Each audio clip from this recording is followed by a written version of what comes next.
예, 안녕하세요. 저는 노동법 강의를 맡고 있는 김영호 노무사라고 합니다. 현재 노무사 사무소를 운영을 하고 있고요. 이제 학교에서도 강의를 하고 있는 노무사로 이해하시면 되겠습니다. 오늘 제가 노동법 1차와 2차에 대한 과목을 소개해 드리도록 하겠습니다. 자, 먼저 이제 노동법이 무엇인지 좀 이해를 하고 이 내용을 보시는 게 좋을 것 같아요. 과연 노동법이란 무엇인가 설명을 하도록 하겠습니다. 자, 이렇게 하시면 될 것 같습니다. 사용자와 근로자가 이제 계약을 합니다. 우리가 회사를 가게 되면 근로계약이라는 계약을 하거든요. 근데 이 근로계약을 통해서 나의 근로조건을 결정하는데 이 계약이 조금 이상할 때가 있어요. 굉장히 불리하거나 근로자 입장에서는 조금 이제 부족한 계약일 때가 있어요. 근데 이게 단순히 부족한 게 아니고 인간으로서 존엄성을 유지하기에도 부족한 계약이다. 이건 문제가 되겠죠. 그것 때문에 국가가 이 계약 속에 개입을 합니다. 개입을 해서 계약은 자유다. 자유인데 이제 국가가 이 근로조건을 정할 때 기준을 정해주겠다는 거죠. 이 기준은 지켜가지고 계약을 하세요. 이런 법들을 만들게 됩니다. 대표적인 법이 근로기준법이에요. 어떤 법인가 하면 근로조건에 관한 기준을 정했습니다. 어떤 기준일까요? 최고 기준일까요? 아니면 최저 기준일까요? 최저 기준, 가장 아래 기준, 즉 가장 아래 기준을 해놓고 요 기준보다 좋은 조건으로 계약을 했다. 그러면 이제 이 계약을 인정하겠다는 거예요. 만약에 이 법보다 떨어지는 조건이다. 이제 최저임금보다 떨어진다. 그러면 그 계약은 합의했다고 하더라도 계약이 무효가 되는 구조입니다. 이런 거죠. 1년 근무하게 되면 퇴직금을 지급해야 돼요. 그런데 퇴직금 안 주겠다 합의했습니다. 내가 합의한 거예요. 합의했다고 하더라도 그 합의는 무효가 됩니다. 왜냐하면 최저 기준이 1년 근무하게 되면 퇴직금을 지급해야 된다. 이게 최저 기준이에요. 합의가 효력이 없는 거죠. 즉 우리가 이 법을 보는 이유는 법보다 떨어지는 계약은 효력이 없다. 이렇게 하시면 돼요. 그럼 과연 국가가 정한 최저 기준이 뭐냐? 이걸 보는 파트가 노동법 1파트입니다. 이제 다양한 최저 기준을 보시게 되는 거예요. 그게 1의 내용으로 이해하시면 되고요. 자, 그럼 노동법 2는 뭐냐 이거죠. 노동법 2는 이런 겁니다. 그럼 사용자가 근로자하고 계약을 했어요. 계약을 근로계약으로 시급 2만 원 받는 것으로 합의했습니다. 이 합의 문제 있습니까? 문제 없죠, 그죠? 법으로 정한 최저 시급을 지킨 겁니다. 그런데 이 최저 시급이 근로자 입장에서 또 불만해요. 낮다 이거죠. 작다. 더 올려줘야 되는 거 아니야? 더 높은 조건으로 일을 해야 되는 거 아니야? 이런 생각을 할 수가 있습니다. 자, 그것 때문에 근로자분들이 노조를 만들어요. 노조를 만들어서 이 사용자에게 이 근로계약이 너무 낮으니까 한 3만 원 지급해달라. 이거를 요구하려고 합니다.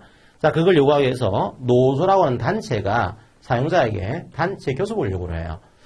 이 근로자가 우리 노조의 조합원인데 너무 낮다. 한 3만 원으로 올려줘. 이렇게 해서 협상을 요구하시는 거죠. 그래서 노조라고 하는 단체와 이 사용자가 회사가요. 단체 협약을 체결해요. 우리 조합원에 대해서는 시급 3만 원 드리겠습니다. 이런 계약하는 거죠. 자, 그럼 여기서 딜레마가 벌어집니다. 제가 근로자이기도 하고 노동조합의 조합원이기도 해요. 그러면 저는 근로계약도 적용되는 것이고 단체계약도 적용이 되는 구조입니다. 그러면 저에게요. 3만 원 지급해야 될까요? 아니면 2만 원을 지급해야 될까요? 단체계약이 우위에 있습니다. 이 케이스는. 그래서 단체계약이 체결되는 그 순간에 이 근로계약은 무효가 돼요. 단체계약을 지급해야 됩니다. 그런데 이제 사용자 입장에서는 이런 것도 싫어요. 내가 왜 3만 원 지급해야 돼? 난 싫어. 단체 계약을 거부할 수 있습니다. 자, 이런 경우에 노동자 입장에서는 파업을 할 수가 있습니다. 그러니까 노동법이 있는 뭔가 하면은 노동조합이라는 단체를 만들어서 이 단체가 교섭을 통해서 단협을 체결하고 만약에 이걸 거부하게 되면 파업할 수 있는 것. 이런 식으로 근로조건을 올리게 하겠습니다. 이게 노동법 2의 파트입니다. 노동법 1의 파트는 약간 소극적이죠. 최소한의 기준을 정해놓고 이 최소한의 기준을 우리가 보호해드리겠습니다. 이 영역이고요. 노동법 2는 조금 적극적이에요. 노조라고 하는 단체가 자율적으로 적극적으로 근로조건을 올리기 위해서 단결하고 단체 교섭을 하고 단체 행동을 해서 근로조건을 올리는 것. 이거 어떻게 할 거냐. 이걸 만들어 둔 법이 노동법 2의 파트로 이해하시면 되겠습니다. 여러분들이 노동법은 그런 틀들을 보시는 거예요. 즉 1에서는 최소한의 근로조건을 보시는 것이고 2에서는요. 노조 만들고 교섭하고 파업하는 것. 이걸 보시게 되는 파트입니다. 자, 그러면 시험 범위를 말씀을 드리도록 하겠습니다. 자, 노동법 1은요, 최소한의 근로조건이 뭐냐, 이걸 정한 법이라고 그랬죠. 지금 1차에서는 이제 근로기준법이 나오게 되고요. 이 근로기준법이 15문제가 나오는 구조입니다. 자, 그런데 이 기간제와 단시간 근로자에 대한 최소 기준이 있겠죠. 이런 경우도 법이 하나 있습니다. 그 법에서 한 문제 나와요. 파견 근로자에 대한 기준이 있습니다. 파견법입니다. 여기서 또 한 문제 나옵니다. 산업안전보건에 관한 기준이 있겠죠. 거기에 대한 법이 산업안전보건법. 거기서 한 문제 나오고요. 남녀 간에 차별하지 마세요. 이 법도 들어갑니다. 그 법에서 한 문제. 우리나라의 최저임금 법이 있어요. 거기서 한 문제. 우리나라의 퇴직금, 연금에 대한 법이 있습니다. 근로자에 대한 퇴직금에 대한 보장법. 여기서 한 문제. 만약에 회사가 이게 도산을 하게 되면 국가가 일정 부분 근로자한테 임금을 지급해요. 보장을 해주고 있는 거죠. 회사가 도산하더라도 파산하더라도 국가가 대신 지급하는 뭔가가 있습니다. 그런 법이 임금채권보장법. 거기서 한 문제. 지급안정법은 약간 특이한 내용인데요. 직업 소개하는 겁니다. 어떻게 직업 소개해야 되는 거냐, 어떻게 이 사업을 할 수가 있는 거냐, 거기에 대한 법이 한 문제. 외국인에 대한 고용도 중요하죠. 어떻게 외국인을 고용하고 외국인을 몇 년 동안 고용할 수 있는 것인지 거기에 대한 법률 한 문제. 또 이제 우리 사주제도, 사내 근로복지 기금제도 이런 것들이 근로자 복지입니다. 이 근로복지기금법에서 또 한 문제가 나와요. 이렇게 해서 25문제가 출제가 되는 구조고요. 근데 여러분들 1차에서는 전략적으로 접근하셔야 됩니다. 왜냐하면 이 모든 법이 2차까지 이어지지 않습니다. 2차까지 이어진 법은 이 4개 법이에요. 근로기준법, 기간제법, 파견법, 산안법입니다. 그래서 1차로 공부하실 때도 요 4개 법은 약간 상세히 공부를 하시는 게 좋고요. 나머지 법들은 2차까지 이어지지 않습니다. 1차용으로만 객관식으로만 준비를 하시면 돼요. 그러니까 공부하실 때 전략적으로 좀 공부하실 필요가 있는 그 내용으로 이해하시면 되겠습니다. 자, 노동법 2는 노조에 관한 문제입니다. 일반 노동조합법에서 21문제 나오고요. 노동조합 중에서도 좀 특이한 노조가 있습니다. 교원노조가 있죠. 교원노조법에서 한 문제. 공무원 노조가 또 있습니다. 공무원 노동조합법에서 또 한 문제. 그 다음에 우리나라에서는 노조가 있건 없건 근로자 규모가 30인 이상이 되게 되면 노사협의라는 제도를 만듭니다. 노사협의를 만들어야 되거든요. 그 노사협의를 만드는 내용이 들어가 있는 법률이 근로자 참여 및 협력 증진에 관한 법률, 이런 법이 있습니다. 이런 법에서 또 한 문제가 출제가 되고 있어요. 노사 간의 분쟁이 벌어지게 되면 분쟁을 해결할 기구가 필요합니다. 법원에 갈 수도 있지만 행정기구로서 노동위원회를 만들어놨습니다. 이 노동위원회가 어떻게 운영이 되는지 거기에 대한 법률 한 문제가 출제가 되고 있습니다. 자, 그래서 역시 25문제가 출제가 되는 구조고요. 이 모든 법들은 2차 범위까지 이어집니다. 자, 하지만 2차에서는 요 나머지 법들은 거의 출제가 안 되고 있어요. 노동조합법에서만 2차가 이어지고 있으니까 공부하실 때 노동조합법을 중심으로 상세히 공부하는 식으로 2차까지 이어지니까 2차까지 좀 이어진다. 그런 마음가짐으로 조금 이제 판례 같은 것들도 외우시고 이렇게 공부할 필요가 있는 거죠. 1차로 끝나지 않습니다. 노동법은 1차가 2차로 이어지니까 1차부터 약간 꼼꼼하게 공부해 두시면은 2차에서 약간 편해진다. 이해를 하시면 되겠습니다. 자, 출제 경향을 말씀을 드리도록 하겠습니다. 자, 이런 분석까지 여러분들이 상세히 볼 건 없습니다. 왜냐하면 비율이 낮으니까 공부 안 해야 된다? 공부 안 할 거야? 이럴 필요 없는 거죠. 모든 과목에서 모든 범위에서 시험은 출제가 됩니다. 그러니까 안 나온다고 해서 공부 안 하고 이러시면 안 되고, 그죠? 비중은 크게 의미가 없습니다. 그냥 근로계약, 즉 우리의 임금, 근로시간, 휴식, 이제 합병, 영업양도, 인사, 징계, 해고 이런 것들 다 나와요. 다 나오니까 여러분들이 이런 출제 경향은 고려하지 마시고 모든 파트를 다 공부한다. 1차에서는 이렇게 하시면 되겠습니다. 자, 문제 유형은 주로 법조문이 많습니다. 여기에 대한 법조문을 알고 있냐? 이 문제가 아주 많고요. 그 다음에 판례도 문제가 꽤 나옵니다. 그러니까 판례는 어차피 2차까지 이어지는 거니까 1차 때부터 좀 상세하게 공부하시는 것이 바람직합니다. 자, 노동조합도 마찬가지예요. 노동조합법도 굳이 이런 비율을 보실 필요는 없습니다. 노동조합을 만들고 노동조합과 사용자가 교섭을 하고 그 결과 단체계약을 체결하고 안 될 경우에 파업을 하고 그 다음에 제3자가 좀 도와주고 조정을 해요. 그 다음에 사용자가 노동조합의 노동상권을 단결하고 교섭을 하고 파업하는 것들을 약간 방해할 때가 있어요. 안 되거든요. 그 방해하는 행위를 우리가 부당 노동행위라고 합니다. 여기서도 문제가 출제가 됩니다. 골고루 출제되고 있어요. 그러니까 한 파트만 보신다? 안 돼요. 다 보셔야 됩니다. 역시 마찬가지로 1차 문제는 법조문이 많고요. 판례 문제도 상당한 비중을 차지하고 있습니다. 자, 이제 2차에 대한 출제 경향을 좀 말씀드릴게요. 2차는 이제 객관식이 아니죠. 사례 문제입니다. 옛날에는 약수령 문제가 출제가 됐었어요. 예를 들면 거죠. 이제 퇴직금에 대해 설명하시오. 이런 문제가 나왔단 말이에요. 근데 이제는 그런 문제는 거의 출제가 되지 않습니다. 거의 모든 문제가 사례화 문제입니다. 뭐 해고를 했다. 이 해고가 정당한지 논하세요. 이런 식의 문제들. 그럼 여러분들이 이 문제를 풀기 위한 논리를 가져가셔야 됩니다. 이런 식으로 문제가 출제가 돼요. 점수는 이제 50점짜리가 한 문제 나오고 있고요. 25점짜리가 한 문제 나옵니다. 그러니까 50점짜리는 사례가 길죠. 아주 긴 사례를 제시하고 나서 이 사례에 대한 문제가 두 문제가 나옵니다. 자, 여기를 첫 번째 문제 해고가 정당한지 논해보세요. 이런 식으로. 두 번째 문제 과연 해고를 서면 통지하지 않았다. 그 해고는 효력이 있는지를 논해보세요. 이런 식으로 50점짜리 문제 안에 점수가 25점, 25점 이렇게 나올 수도 있고요. 경우에 따라서는 작은 문제는 20점, 큰 문제는 30점 이렇게 분배가 돼서 나옵니다.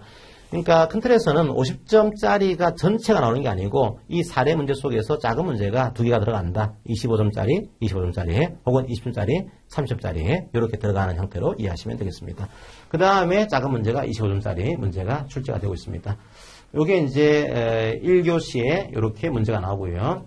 2교시도 동일하게 이렇게 문제가 나오고 있습니다.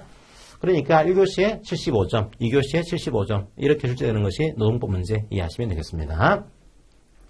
자, 그러면 이제 그 많은 분쟁 중에서 어떤 분쟁이 나옵니까? 이런 게 문제가 있겠죠. 그죠? 판례가 있는 사례를 냅니다. 일반적으로 학자들끼리 학설만이 있는 그런 사례들은 내기 쉽지 않습니다.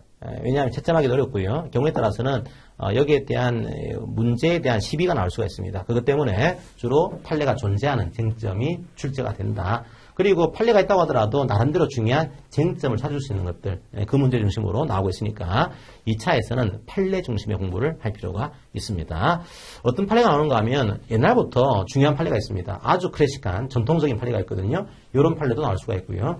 경우에 따라서는 최신 판례 나옵니다. 최신 판례도 최근 판례니까 중요하겠죠. 그런 판례들 중에서 쟁점 있는 것들, 그게 나올 수 있고요. 경우에 따라서는 아주 이제 전통적인 내용은 아닌데 좀 숨겨져 있는 판례. 그러니까 이 정도는 너무 깊은 판례 아니야? 라고 하는 경우도 가끔 나올 때가 있어요. 좀 심한 판례라고 하는데, 좀 이제 저희들이 수험생으로 보기에는 약간 어려운 판례지만 나올 때가 있습니다. 그렇게 해서 판례 중심으로 여러분들이 공부를 하시면 되는 구조입니다. 자, 그럼 노동법을 어떻게 학습을 해야 되는지 학습 방법을 말씀을 드리도록 하겠습니다. 한번 1차 기출문제를 볼까요? 제가 다 읽어드리진 않을게요. 자, 1차 문제는 그냥 이렇게 물어보는데 그 밑에 나오는 것이 기출입니다. 그러니까 이게 객관식으로 기출된 거죠. 찍으시면 돼요. 여러분들이 나중에 2차에서는 누가 근로자인 거냐 외우셔야 되는데 1차에서는요 찍으시면 돼요. 그러니까 1차 공부는 넓고 얇게 하시면 돼요. 그게 1차 공부예요. 1차는 오히려 깊게 공부하는 것보다는 이해를 하시고요. 이런 판례가 있구나. 그걸 찍을 정도까지만 공부를 하시면 되는 구조입니다. 문제는 뭘까요? 그렇게만 공부하시면 2차 준비가 안 됩니다. 2차는 다른 문제예요. 한번 2차 사례를 볼까요? 자, 2차는 뭐 이런 사례가 나옵니다. 당장 뭐 이제 답답하죠, 그죠? 사례가 길고. 그러니까 여러분들이 2차 문제는 이 문제는 이런 문제입니다. 원래 이 근로자가 판매 용역계약을 체결하는 분이었거든요. 그런데 이분에 대해서 이제 어떻게 주장했냐면 이제 근로자가 아닌 걸로 본 거예요. 이분은 판매 용역계약을 체결했으니까 근로자가 아닌 거다. 그렇게 얘기를 하고 지금 이제 4대 보험도 이제 안 하고 있고요. 그 다음에 이제 소득세도 원천 징수하고 있습니다. 그러니까 근로소득으로 보지 않고 사업자로 이제 관리를 하고 있는 거죠. 그런데 이게 왜 중요한 문제인가 하면 우리나라에서는 내 신분이 근로자가 돼야 돼요.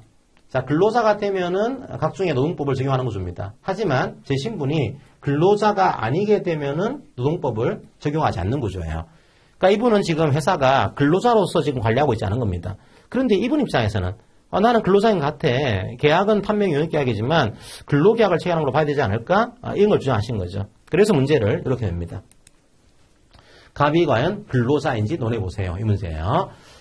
그럼 여러분들이 아까 1차에서는 근로자로서 볼 수 있는 징표가 아닌 것은 그렇게 나왔지만 2차에서는요. 근로자라고 볼 수 있는 징표들을 여러분들이 나열을 하셔야 돼요. 그러니까 이게 참 딜레마인데요. 2차는 기본적으로 이해를 하셔야 됩니다. 이해를 하지 않으면 쓸 수가 없어요. 두 번째로 또 하나의 딜레마가 있습니다. 뭘까요? 판례를 좀 외우셔야 돼요. 이건 어쩔 수 없는 수험 법학의 한계입니다. 원래 법학은요, 암기 과목이 아니에요. 이해 과목이죠. 그런데 이 수험에서는 이걸 쓰기 위해서는 좀 암기를 하셔야 됩니다. 그럼 여러분들이 누가 근로자인지에 대한 판례 내용을 좀 암기를 하셔야지만 쓸 수 있는 그런 구조겠죠. 그러니까 1차적으로 판례를 이해하시고요. 2차적으로 이해한 판례들을 중요한 그 키워드를 암기를 하셔가지고 요거를 이제 결론 내셔야 되는 구조가 만들어지는 구조입니다. 아직은 뭐 이런 모든 문제들을 보시기에는 좀 어려우니까 어떻게 나오는지만 제가 잠깐 보여드렸습니다. 자, 그러면은 1차 시험은 어떻게 준비해야 될까요? 모든 법학은 초창기에는 이해를 중심으로 공부하셔야 됩니다. 1차 때부터 찍기로 준비하신다? 그러면 나중에 힘들어집니다. 1차부터 이해 중심으로 학습을 하셔야 돼요. 당연히. 1차 때 이해를 잘 하신 분들은 2차에서 수월해집니다. 근데 1차라고 해서 그냥 찍기식으로 공부한다. 그러면 2차에서 힘들어져요. 반드시 이해 중심으로 공부를 하시고요. 그리고 모든 법학은 조문이 기본입니다. 조문을 안 보고서 들어간다? 이거는 말이 안 되는 거예요. 당연히 조문을 중심으로 공부를 하셔야 되고요. 그리고 중요한 것은 이제 2차까지 이어진 공부를 하실 분들은 판례를 공부를 당연히 하셔야 돼요. 왜냐하면 2차 문제는 판례 문제입니다. 그러니까 판례를 공부하시는데 1차 때도 판례를 외우지 못하더라도 판례의 기본 법리는 이해를 하셔야 됩니다. 그래야지만 나중에 2차 때 수월해져요. 그래서 판례는 가급적이면은 여러분들이 어떤 사건인지 사실관계도 좀 공부하는 게 좋고요. 판례 요지의 키포인트는 1차 때부터 좀 보는 것이 필요합니다. 어차피 2차 되시면 외우셔야 되거든요. 1차 때부터 중요한 키워드는 암기하신다. 이런 마음가짐으로 공부하시는 게 좋을 것 같습니다.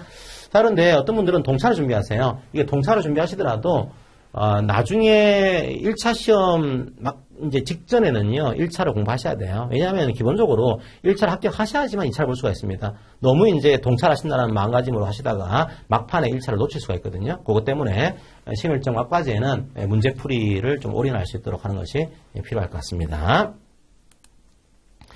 자, 2차는 어떻게 준비를 해야 될까요?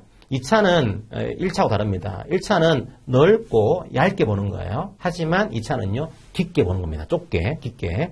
쟁점 중심의 학습을 하셔야 됩니다. 모든 걸 볼 필요는 없어요. 2차는요. 하지만 중요한 판례가 있는 쟁점, 요 중심으로 학습을 하셔야 되고요. 역시 마찬가지로 2차에서도 조문은 기본입니다. 조문을 이제 모르고서 2차를 썰을 푼다. 이건 말이 안 됩니다. 당연히 조문은 기본으로 공부를 하셔야 되고요. 그 다음에 말씀드린 대로 판례 법리를 이해를 먼저 하시고, 그 다음에 암기를 또 하셔야 돼요. 안 할 수는 없는 거죠, 이게. 우리가 뭐 학문을 안다 그러면 암기할 필요 없어요. 당연히 그냥 옆에 판례 갖다 놓고 보시면 됩니다. 하지만 우리 시험장에는 판례집이 없어요. 없으니까 판례는 어느 정도는 암기를 하실 필요가 있습니다. 그리고 사례풀이 목차가 필요합니다. 목차를 만들어서 여러분들이 공부를 하셔야 되는데 목차를 그러면 어떻게 만들어야 될까요? 기본적인 목차 만드는 방식은 제가 말씀을 드리도록 하겠습니다. 자, 이렇게 보통 만들어집니다. 첫 번째로, 문제가 나오게 되면은 도대체 이 문제의 쟁점이 뭐지? 요것들을 여러분들 적어줘야 돼요. 다음 해고가 정당한지는 아세요? 하게 되면, 다음 해고가 정당한지 뭐가 쟁점인 거지? 아, 이게 우리나라에서는 해고를 서면 통제해야 되는데, 이걸 서면으로 통제하지 않았기 때문에 해고가 무효가 되는 거구나. 그러면 이 케이스는 과연 해고를 서면으로 통제했냐? 이게 쟁점이다. 이걸 발견하셔야 돼요. 그러니까 그냥 길게 나열하는 게 아니고, 이 문제를 풀기 위한 핵심적인 내용이 뭐냐? 이것들을 첫 번째 적어줘야 되고요. 그리고 그 다음부터는 그 문제 중심으로 썰을 푸시면 돼요. 그러면 해고의 서면 통지다 이런 경우에 자, 쟁점은 해고의 서면 통지가 되겠죠. 그래서 여러분들이 해고의 서면 통지에 대한 법 조항을 적으시고요. 이 법 조항의 취지를 적어줘야 됩니다. 2차에서는 취지가 중요해요. 1차는 취지가 중요하지 않습니다. 문제가 안 나와요. 하지만 2차에서는 이 판례를 쓰기 위해서는 이 판례가 나오게 된 이 법조문의 기본적인 취지가 뭐냐 이것들을 적어주는 것이 바람직합니다. 자, 그렇게 적고요. 그 다음에 판례가 어떻게 나와 있는지 판례 법률을 중심으로 나열을 하시면 되는 구조입니다. 학설도 적어야 되는데요. 학설은 사실은 사례 풀기 위해서 아주 핵심적인 사항은 아닙니다. 하지만 학설은 우리 출제자한테, 채점자한테 내가 이 내용을 좀 공부하고 있어요. 이걸 보여주는 중요한 또 자료가 될 수 있습니다. 따라서 학설 대립도 있는 경우에는 짧게라도 학설 대립을 적는 것이 바람직합니다. 하지만 이게 논문이 아니니까요. 학설은 분량은 조절하셔야 돼요. 핵심은 판례입니다. 자, 그러면 이 쟁점에 대해서 여러분들이 이제 조문과 학설과 판례에 대입을 해서 이 사건을 해결하셔야 돼요. 그게 사안의 검토입니다. 자, 이 사안은 우리 법과 우리 판례와 학설을 보니까 이렇게 해결해야 될 것 같습니다. 이 내용을 검토하시는 겁니다. 이것도 배점이 있으니까요. 중요해요. 마지막으로 이 해고는 정당합니다. 아닙니다. 결론을 내시는 구조가 되겠죠. 보통 이런 식으로 해서 한 4단계로 만들어집니다. 문제의 수에 적어주시고 쟁점 적어주시고 쟁점에서는 학설, 조문, 판례가 나오는 거죠. 그 다음에 이 판례와 조문과 학설에 비춰가지고 해당 사례를 검토하시고요. 마지막으로 결론을 내는 이런 식의 형태가 전형적인 모양새가 만들어집니다.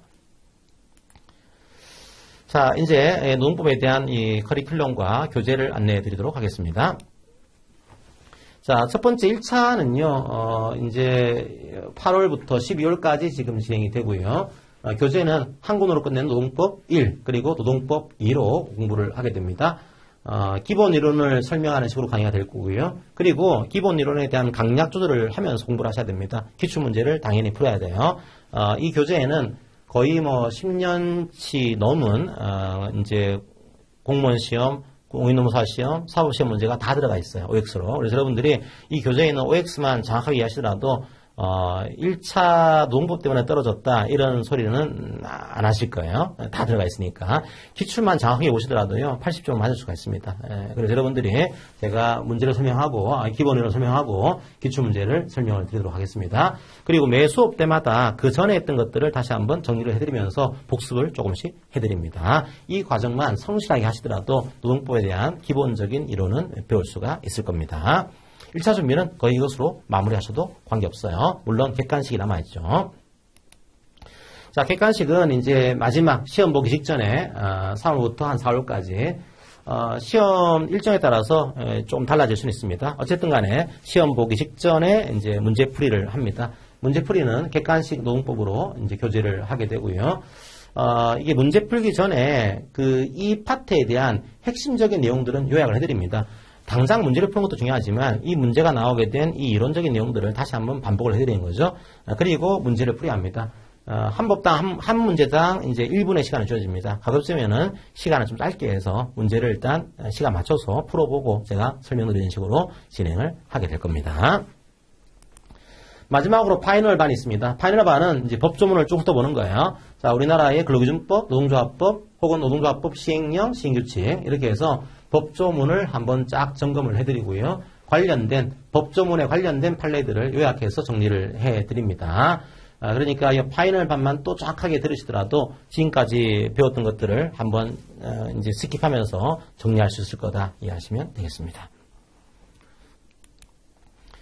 자, 이제 2차 반은 GS 반이라고 합니다. 그 GS 연기부터 시작되는데요. 연기는 기본 이론 반으로 이해하시면 돼요. 9월부터 12월까지 노동법의 정성이라고 하는 교재를 가지고서 노동법에 대한 기본적인 이론과 중요 판례를 정리를 해드리고요. 아직까지는 암기도 하셔야 되는 거지만 아직까지는 이해를 먼저 하셔야 돼요. 그래서 GS 연기는 좀 이해 중심의 강의로 들어가게 됩니다. 자, 1기부터는 이제 쟁점 중심의 공부를 하셔야 됩니다. 언제까지 이제 넓게 볼 수는 없죠. 그래서 1기 때부터는 깊게 들어가서 쟁점 중심의 학습을 하시게 돼요. 정석 교재에도 들어가 있지만 다시 핵심 쟁점 정리를 그 중에서 끄집어가지고 쟁점 중심의 학습을 하시게 됩니다. 그리고 쟁점에 관련된 중요 판례, 쟁점 관련된 최신 판례, 여기에 대한 판례들을 소개해드리고 그 다음에 판례 요지를 정리해드리는 식으로 2차 GS 2기 강의는 진행이 됩니다. 자, 그리고 GS2기에 대한 강의는 4월부터 5월까지 진행되는데요. 이제 쟁점을 아셨으니까 쟁점을 어떻게 사례에 녹여내는지 그것들을 공부를 하셔야 돼요. 교재는 사례 연습으로 교재를 하게 됩니다. 사례 중심으로, 이제 이게 사례 중심으로 문제가 나오거든요. 이제 실전 문제 풀이반으로 이해하시면 돼요. 사례를 통해서 실전 수업 능력을 제고를 하게 되고, 가급적이면은 다양한 사례를 소개해 드립니다. 모의고사반은 좁게 보는 거지만, 이 사례 연습반은 좀 사례를 넓게 보셔야 되거든요. 왜냐하면 시험장에서 어떤 사례가 나올지 아무도 몰라요. 어떤 출제자가 들어가는가에 따라서 이 사례의 내용은 달라질 수가 있습니다. 제가 이제 임금을 좋아하는 출제자예요. 그런 경우에는 임금이 나오겠죠. 제가 근로시간을 좋아하는 출제자입니다. 그런 경우에는 근로시간이 나오겠죠. 이거는 여러분들이 해마다 달라집니다. 찍으시면 안 돼요. 넓게 보셔야 됩니다. 사례도. 그래서 여러분들이 이 시간을 통해서 다양한 사례를 수정하는 것이 목적이다. 이렇게 보시면 되겠습니다. 자, 이제 실제로 여러분들이 시간에 맞게 모의시험 보는 반이 GS3기입니다. 요거는 실제로 시험 시간을 정확하게 맞춰가지고 시험을 풀고, 그 다음에 이 내용들을 이제 정리해드리고 첨삭해드리는 그런 반입니다. 실제 시험 시간을 부여해서 문제를 풀게 하고요. 자, 모의고사 시험을 해설을 하고, 이제 마지막 정리하는 시간입니다. 그 파트에 해당하는 중요한 내용들을 다시 한번 제가 정리를 해드려요. 자, 마지막 그냥 파트로 이해하시면 되겠습니다. 자, 그래서 노동법은 이런 식으로 1차와 2차를 공부를 하시면 되고요. 노동법은 상당히 재미있습니다. 이제 여러분들이 공부하면 할수록, 참 더 하고 싶다, 이런 법이거든요. 앞으로도 여러분들이 농사 되실 마음을 잡으셨으면은, 이제 이 노동법 과목을 통해서 다시 한번 이 흥미를 붙이는 그런 시간이 되시기를 바랍니다. 자, 오늘 노동법에 대한 시험 안내는 이것으로 마무리하도록 하겠습니다. 감사합니다.